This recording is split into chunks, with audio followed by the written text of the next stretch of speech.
is going on, guys? Jack here and welcome to episode 64 of The Road to Glory here with FC United of Manchester. First things first, I just wanted to kind of show you the manager profile screen because I realised that in 8 years of this save I've never actually shown this page, so why not show you guys it. So here you can see media handling is abysmal, but that's because, as you've seen if you've ever watched any of my really long episodes, I just don't bother with the press conferences. It's not a part of the game that I feel essential. It kind of feels like a waste of time to me, and in some ways I kind of wish there was just a way I could turn it off altogether. It's just one of those things. I don't know, I feel like Classic FM is a great idea to have the classic mode, but I kind of wish there was a way that you could just select certain elements of the game to exclude and still play the full version, because that's literally the only thing that I don't kind of like about the full version.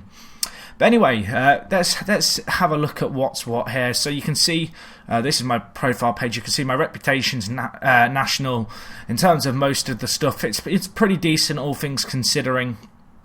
Moving on to my information, I have my reputation on, past experience on automatic. So that's that.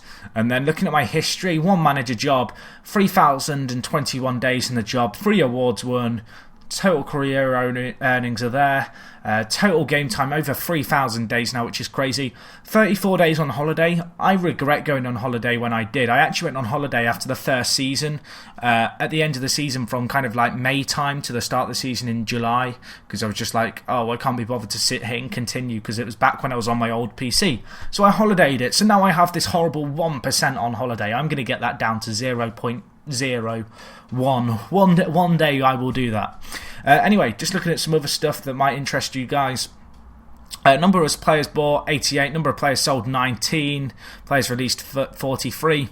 As you can kind of imagine, as I've gone up through the leagues, I've bought in a lot of faces, and it's a lot harder to sell players than buy players ultimately.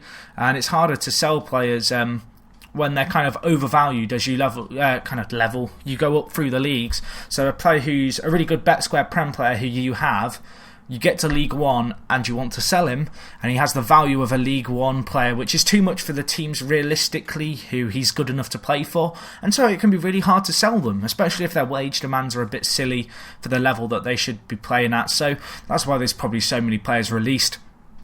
In terms of kind of records, total value of players bought, 25 million. Of course, Barbosa making up a big majority of that, 14.5 million.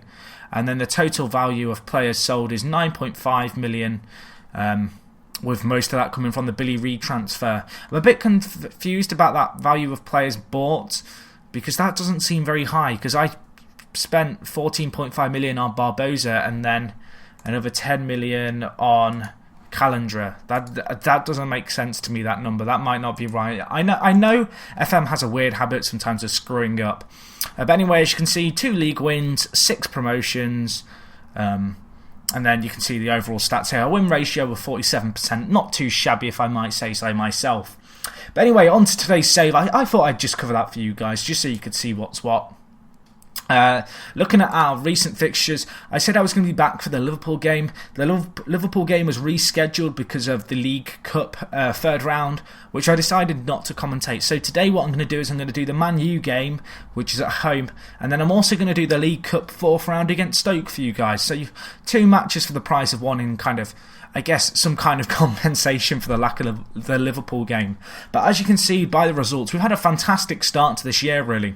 We went on a really nice run at the start of the season. We kind of got results in our first 6 games, competitive games of the year. We didn't lose, so that was good. We kicked off the season with a 1-0 win against Sunderland. Really good stuff by the team. Good performances all round. Glenn Stewart getting man of the match in a game that we probably deserved to win overall. We then got another 1-0 win, another clean sheet. Good stuff. Calendar getting the goal this game. He actually fractured his wrist in this game, which is what he's currently out injured with. I don't know if he's back. Oh, he is back. But yeah, he fractured his wrist, so that was a little bit annoying. He was out for 6 weeks, so he's only recently recovered. Graziano and Glenn Stewart both getting 8.7 ratings. Another good defensive performance. And a good 1-0 win against a 10-man West Brom side after Seamus Coleman was sent off early on in that game. On the back of this, we got a 3-1 win against Charlton. I switched my team around a lot for this, but I gave Barbosa a good run out at centre forward. He grabbed a goal for us, his first goal for the club. Since then, he's been in a fine vein of form in terms of getting his average rating nice and high. Obviously, 1 goal in all league games so far this year isn't great. 2 goals in total this season. But his ratings kind of suggest he is contributing, and he certainly is. And I just feel like he just needs a little bit of time to develop into the squad. But players like Barney still scoring for us. Barney so far this year, 4 goals in the league in 7 games. Really good stuff. Average rating 7.31. And 6 goals in all competitions as well. So, I mean, from that perspective, we are playing really well. On the back of this, we got a 1-1 draw against Stoke, which, all things considering, wasn't too shabby. Barbosa grabbing his first and only league kind of goal of the season so far. Looking at the stats, we were in complete control of this game, and I'm really impressed by how well our team has adapted to our new style of play. I say new, but I mean the team, a lot of these players who were in the championship with us, of which there were actually a surprisingly large amount, they know how to play this style, they know what I'm expecting, and it's good to see that it is actually paying off for us this league, because it was a risk kind of dropping the 5 men at the back system in favour of a slightly more attacking formation. Anyway, on the back of that hard-earned point, we got a 4-1 win against FC United of Manchester, with Barney grabbing a really good hat-trick for us. He got his hat-trick spread across both halves. It was a really good performance by the entire team, but Barney's performance really he showed what he's been doing so well for us in recent times. This was a hat-trick, obviously. He's got a few hat-tricks over the years, but this one was especially special with his penalty and third goal, which was the penalty, being his 100th goal for the club, and in doing so he also overtook the club's league goal-scoring record for the in history. So that was really good. He's now the top league goal-scorer for FC United of Manchester, which obviously is a really great achievement. Classic Shane Barney goal, using his pace, explosive acceleration, and then burying a really kind of a cute angle but getting the ball away. This result really kind of capped off what has been a superb start to the season for us. After the kind of first 4 games we hadn't lost, and since then, I mean, we've only lost 2 in the league, and we are looking really, really strong, which is absolutely fantastic to see. And if we can continue at the rate we're going for the rest of the season, we're going to be kind of really fighting for a UEFA Cup spot this year, which is kind of what I was aiming for in the next 2 or 3 years. So if we could get that another season early, that would be amazing. It's kind of become, I guess, a recurring theme in this playthrough that we seem to not necessarily overperform, but kind of surpass my expectations. But that was Barney's third goal right there. A really good overall performance, and great to see him get his hat-trick, obviously. But no, as I was saying, I don't feel like we're overperforming in terms of playing better than we should be. I kind of just feel like we are... I don't know, we're exceeding my expectations as a club, which is really good to see. It's not a problem at all. Anyway, the next game was a 2-0 win against Spurs in the League Cup 4th round, or 3rd round even. A really good result. As you can see, we actually dominated this game. Spurs did not have a shot on target. We were able to keep quiet a lot of the threats they had. Chris Smalling was quiet for them. And overall, they were playing a slightly weakened side. However, we turned up on the day, we played a strong team. I want to do well in this tournament, and 2-0 was a really good result at Gig Lane. So that was a decent result in the Cup.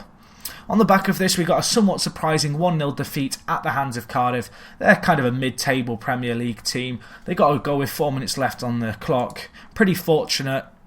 We probably deserved a draw, but one of those games where you can't switch off going into the last minutes, and it did cost us dearly. Anyway, the final league game of this sequence of results...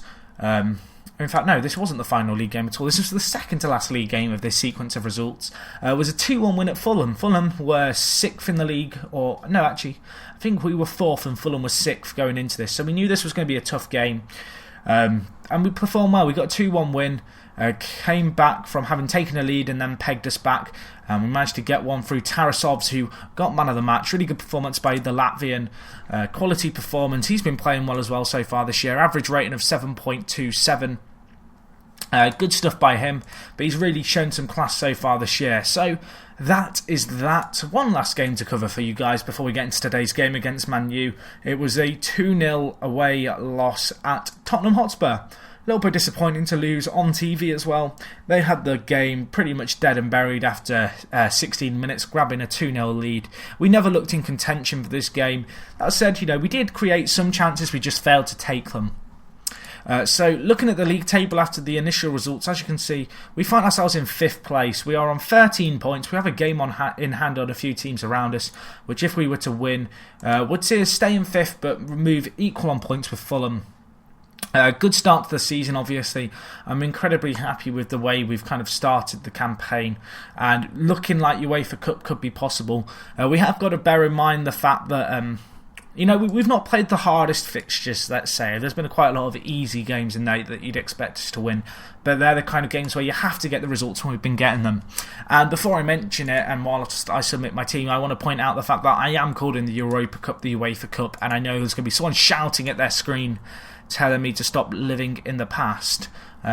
Quick other thing as well. I have Wayne Rooney on my staff now. I got him in as coach, and he's not too shabby, shall we say, Mr. Rooney. He's 34, got released by Man U, was looking for a job. I came to him and was just like, "Oi, Rooney, yeah, come and work for me," and he was happy to oblige. So not going to complain there. So he's a nice, valuable addition to the coaching side. Obviously working alongside players like Steven Gerrard, Jamie Carragher, Jermaine Pennant, Robert Pires, to name but a few of the legendary backroom staff here at FC United and Manchester. It's nice to have that kind of addition. But anyway, we go into today's home game against Man U. I'm sticking with our attacking play style. I want us to take the game to Man U. Last year we were fairly unlucky against them, all things considering. Both games we lost against Man U. However, I believe we lost 2-1 and 2-0, so there wasn't too much in the games. I'm just looking for us to do ourselves proud here against our local fierce rivals. You may also notice they have Carlos Vieira up front, who is pretty much the best player in the world, at least in my opinion, on this save. So that's something to watch out for. And Calendar is injured again. Obviously, he is just back from fracturing his wrist, so it's a little bit disappointing to see him get injured again. But we can bring on Christopher Brown, the Trinidad and Tobago lad. He's been superb this season. He's been a player who I've been able to call upon for the last 3 years now. A player who I know I can bring on off the bench, and he's going to be a creative force in midfield and really be able to turn games single-handedly for us.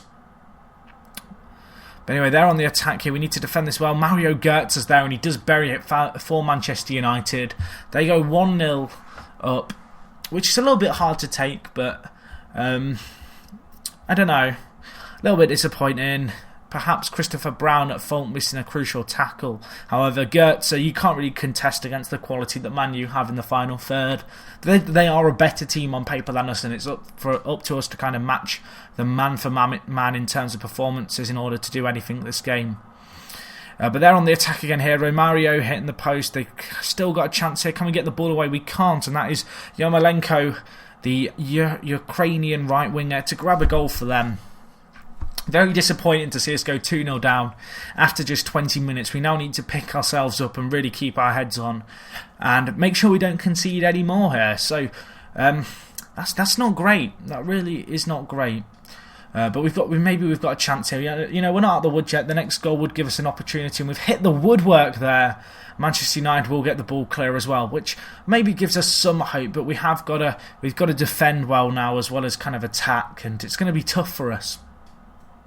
Obviously, I am playing with pretty much a full-strength squad. We have got a League Cup 4th round tie against Stoke in just 3 days' time, and now we move 3-0 down. I may well have to switch around the squad, maybe take off a few key players and rest them now, ready for the game against Stoke.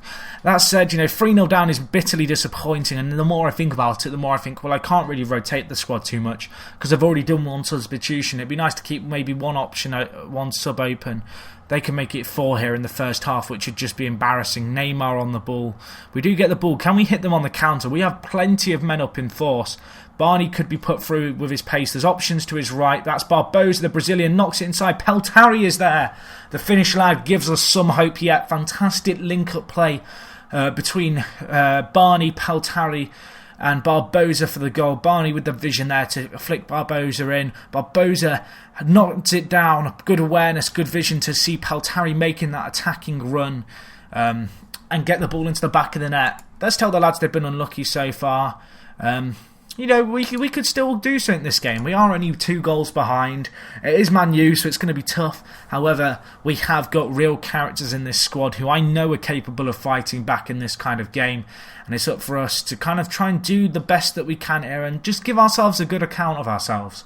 I mean, realistically, we're kind of, I guess, challenging and trying to get into the Europa Cup spot, so it's going to be important we keep our goal difference respectable. But this kind of result, 3-1, would not be a bad result against Manchester United, who did win the league last year. They are the champions. I mean, they have the all-star lineup of kind of Neymar, Goetze and Fierro, debatably 3 of the best wonder kids in the game. So we have to be realistic here. We might have a chance, or they might have a chance. It could go either way here. Looks like they're on the break. There is only half a minute left, so perhaps nothing to come from this, but we've still got to defend well. Good tackle. But no, today we've been unlucky. Man U have really dominated the game in terms of possession and chances. However, you'd really expect them to do so with players like Yarmolenko, Neymar, Fierro and Goetze kind of making up their attacking force. I'm just going to tell the guys I'm happy with their performance. To be honest, we played well. We scored. We keep 5th in the league and we have a game in hand on everyone above us, which if we were to win would see us potentially go above Fulham on goal difference. So we've got one more game today. We're going to be playing in the League Cup against Stoke in the 4th round. It's going to be a tough game for us, but we'll see how we get on. Stoke were recently relegated from the Premier League. However, they've recently come back up the league, I do believe. Oh, actually, no, they have just been a stable mid-table Premier League team all these years. Looking at their squad, Mark Wilson is their captain. Not a bad centre-mid, but nothing crazy. It's not going to be an easy game by any stretch of the imagination, but it's one that you'd like to see us do well in. Another quick thing for you guys is I am looking at potentially bringing back Billy Reid from Celtic, the former lad. He's had a few years at Celtic. He's developed nicely as a footballer, and I may well look to bring him back if possible, because he looks like he could be an England international for some years to come. But anyway, 2 days until the Stoke City game. In other news, I am again almost finished upgrading the youth facilities now here at the club, and then I will be requesting they're upgraded again immediately. Still no news on a stadium. Let's see if we can request a stadium yet. We can't. One day I will get the stadium built. It's been going on for months now, this saga. Looking at our finances, £34 million in the bank, expected to come out with another 56. We should get a little bit of money maybe to play around with in the January transfer window, which would be nice. Obviously, if you missed the last episode, I covered the pre-game, kind of pre-season transfers. There was a few players who I've got lined up to come in January. The Brazilian lads who I'm looking forward to having at the club. They're going to bolster our defensive unit, and in preparation for that I have been training some of my first choice centre-backs to play the full-back position. So we kind of have that option to kind of shift the defence around a little bit with our new players coming in. But we've got a few very talented Brazilians coming in, and I'm looking forward to having them at the squad. Kind of in the squad and adding that depth. It may see some fan favourites go out, but it'll be better for the long run future of the club to get in some real Brazilian wonder kids. Anyway, Callender is injured. What injury did he pick up last game? He's out for 5 to 6 months with a broken leg. Well, that's always good, isn't it? So, in preparation for this, I'm going to bring on Christopher Brown, and then I think we'll play Garfield Thompson. Yeah, we will. We'll play Garfield Thompson, the young Jamaican lad, on pennies a week. £160 after tax in the Premier League. If I was his lawyer, I'd be getting ready to sue the club, to be honest, because that's like ridiculously low. But anyway, we're playing against Stoke City here. Have they got any names I recognise? They've got Suso. I can't really recognise any other players. Cameron Stewart doesn't ring a bell, but he looks like a half-decent player. I don't know, Stoke, they've been a mid-table team for a while. Doesn't really look like they're going to be pushing up the league this year. So you'd kind of expect us to go out and get a result, although in reality, the teams are fairly evenly matched. I'm just going to go with calm. Let's play without any pressure because we're underdogs. It's kind of silly, the fact that because of our reputation so low as a club, because of FM, the way FM works is basically because we've gone up through the league so quickly, our reputation stat hasn't really kept in keeping. And so when I play teams like Scunthorpe last year in the League Cup, I get told that I'm not the favourites and that I should tell the team that there's no pressure on them to succeed when we're playing a Scunthorpe side who have just been promoted from League 2 into League 1. So, bit of FM logic there. Sometimes it seems to work when you're like, oh, there's no pressure on you, and then other times the players look all complacent. It's a tough balance to get, because I never really know if we're expected to win or not, to be honest. I kind of just go off what the pundits say. But anyway, we're on the attack here. Thompson, the Jamaican lad, with a bursting run through. The guy does not have the best attacking stats, but he's shown a bit of kind of intent by driving forward, and it falls to Peltari, who grabs a goal. That is his second goal in 2 games for the squad. Peltari, good finish. 1-0 up after 37 minutes here in the League Cup 4th round. Be really nice to go on a little bit of a run, maybe get some silverware this year. It's not going to be easy, but I mean, we have a squad that could do it this year. I really do feel as if we have a squad now, really in the making, that should be finishing top half in the Prem this year and really pushing for a Europa spot if possible. It's odd. Sometimes it takes a while to amass a squad like this, but the way things have kind of gone with this FC United and Manchester save is, I've been building up the squad so slowly since kind of League 2 and League 1 that the squad hasn't changed a lot over the years, and the players are so kind of coherent, and Barney's there, that's 2-0. And that's good shit.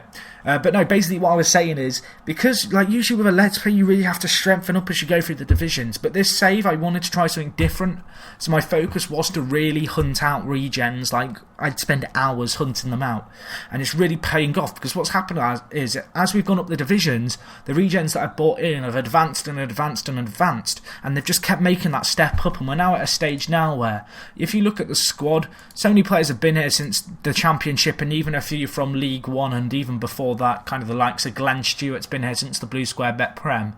But the way that the team have kind of developed as we've gone up through the leagues has left us in such a good position now that I really feel as if we could be pushing for Europa Cup kind of this coming year. But anyway, we've got a chance here. McVitie, is that McVitie? What a name. McVitie giving away the free kick. We've got a chance here potentially. Obviously 2-0 now. One more goal here in the second half early on you'd feel would kill off the game, but we have got to be aware to the counter-attack. That's one thing kind of this year. We're playing a lot more attacking football, working the ball down the wing well here. But we've got to be wary of the counter, and we can't be too complacent. I mean, obviously going to that much more attacking mentality could bite us back in the bud, and as I say that, curse of the commentator, Stoke go up the field and score on the counter-attack. But no, this is the kind of result now where we have to show our quality. We have to see out the game. We're 2-1 up. There's an entire half left for us to survive, and we've really got to do our best to play well. And as I say that, Adani just replies straight away. Adani has won Fans Player of the Year the last 2 years in a row. The German centre-back came in for us when we were in the Championship, or maybe even League 1, I can't quite remember, but he came from Gillingham, who had released him. He's been a staple of the first team ever since. He's one of the players who may get moved on as a result of the Brazilians coming in January. However, I don't actually intend to get rid of him completely. I'd love to keep him in the squad and have him here to develop and, you know, try his hand at playing a role in our future success and trying to keep the Brazilian players out of the league. That's kind of a challenge for him. You'll also notice that I've got Wood at left back. He's the player who's in on loan at the moment. I brought him in as a backup left back for Marine. Marine's really been struggling this year, but Wood has been playing absolutely insane in left back, the West Ham loanee, that he's kind of just earned a place in the first team for now. He's not the strongest player, but he's playing well for us, and he's a good, reliable player, which is exactly what I was looking for at the start of the season in a backup left back. But we're on the attack here. Tarasovs is there, and the Latvian grabs another goal to make it 4-1. This is a fantastic result, and it really reiterates the point I was making about the fact that Stoke, a mid-table Premier League team, are getting broken up by our sheer attacking force. We're really overloading them in all the park, and this tactic has worked so well for us. I'd actually be interested to know, guys, would you like me to do a video on some of the tactics I've used throughout this save? I mean, I'm more than happy to do them. I've been in a bit of trouble with Sega with files being uploaded, certain tactic files getting copyright claims. However, I will risk it for a chocolate biscuit for you guys, and upload these tactic files and maybe do a video talking about them if you guys would like to see that. But anyway, looking at the final result, 4-1, really good result for us. Adani grabbing the Man of the Match award. Tarasovs, Barney, Peltari and Adani with the goals for us. Really good play. I'm just going to go with, I'm very pleased with your performance. That's a great result for us, and it moves us into the 5th round of the League Cup. When is the League Cup 5th round draw? Let's find out. When is it? Okay, it's on the 30th. We will skip to the 30th. It's also the quarter-finals, the 5th round. So we're only 2 games away from a chance to go to Wembley and really have a shot at the League Cup glory, which wouldn't be necessarily a crazily hard task. I mean, obviously, it's never easy in a domestic tournament. You just have to take it match by match and kind of just play each team one at a time. However, it's a game that I kind of just have faith in the lads to do and potentially, you know, go out and get some glory in. But we've got to focus on the league as well. You know, it's going to be a case of balancing everything. So we'll find out who we've got in this next kind of game, which is the quarter-final. I'm not really sure who's still in the tournament. So it should be interesting to see. Okay, so we've got Chelsea in the League Cup on Wednesday the 25th of November. Well, I suppose that will be the next live con for you guys. It comes in quite a few games time. There's going to be 5 games in the meantime for you guys to look forward to whetting your appetite over, and actually looking at it, they're 5 winnable games again. It looks like the kind of final result of the season before we start repeating our fixtures, which is the Sunderland game. There's going to be some tough games in there for sure. I mean, you look at our last 6 games, we've got Southampton, Chelsea, Liverpool, Everton, Arsenal, Man City. None of those are games which you'd maybe guarantee us a win in, but we're going to have to do some results there. So that's all in the future, really, isn't it? Let's just look at the present. We're in a good position. I have faith in the lads to do well. But yeah, guys, hopefully you've enjoyed this video. Hopefully you just enjoyed the dual episode, or dual match episode. Something a little bit different to make up for kind of the long pause. Next game will be Chelsea in the League Cup quarter-final. Not going to be an easy tie, but one which I'm really looking forward to now. So, give the video a cheeky like. Let me know if you want those tactic files. And other than that, guys, it's me, Jack, and I'll talk to you guys in a bit. I'm out.